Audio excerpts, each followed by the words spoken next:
کے پاس جو غریب تھا اس سے کیا کہا؟ وَكَانَ لَهُ ثَمَرٌ فَقَالَ لِصَاحِبِهِ وَهُوَ يُحَاوِرُهُ أَنَا أَكْثَرُ مِنْكَ مَالًا وَأَعَزُّ نَفَرًا۔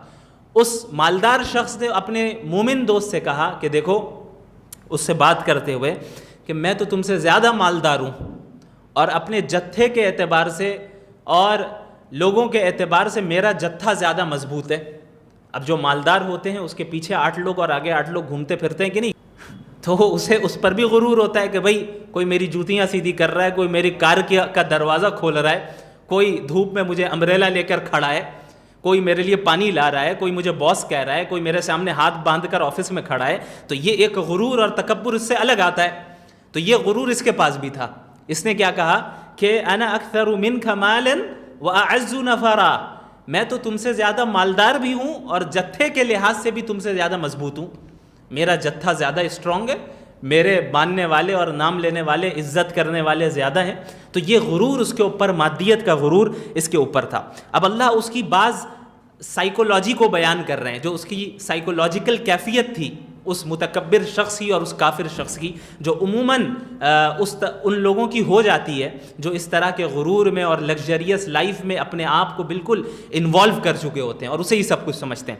اللہ نے فرمایا وَدَخَلَ جَنَّتَهُ، اب یہ شخص اپنے باغ میں داخل ہوتا ہے، اور وَهُوَ ظَالِمٌ لِنَفْسِهِ، اس حال میں کہ وہ اپنے نفس پر ظلم کر رہا ہے، چونکہ اس کے اندر غرور ہے، اس کے اندر تکبر ہے، اس کے نظریات صحیح نہیں ہیں، اس کی آئیڈیالوجیز صحیح نہیں ہیں، اس کے بلیف صحیح نہیں ہیں، اس کے افکار اور عقائد صحیح نہیں ہیں، لہٰذا وہ اپنے نفس پر ظلم کرنے والا ہے۔ تو داخل ہو کے کیا کہتا ہے؟ قَالَ مَا أَظُنُّ أَن تَبِيدَ هَذِهِ أَبَدًا، میرا یہ گمان نہیں ہے کہ اتنی بڑی یہ جو نعمتیں مجھے حاصل ہے کبھی ختم ہوں گی، میں نہیں سمجھتا کہ یہ نعمتیں کبھی ختم ہوں گی۔ انسان کی یہ فطرت رہی ہے کہ انسان ایک حالت کو دوسری حالت پر قیاس کرتا ہے۔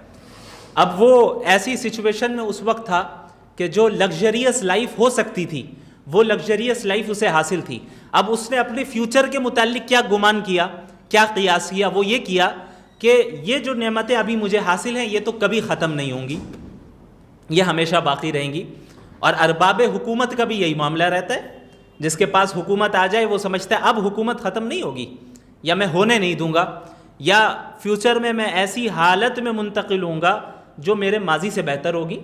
حالانکہ انسان اپنے فیوچر کے متعلق کوئی گارنٹی نہیں لے سکتا۔ ہو سکتا ہے آج خوشحال ہو، کل اچانک غریب ہو جائے، ہو سکتا ہے آج غریب ہو، کل اچانک خوشحال ہو جائے، لیکن عموماً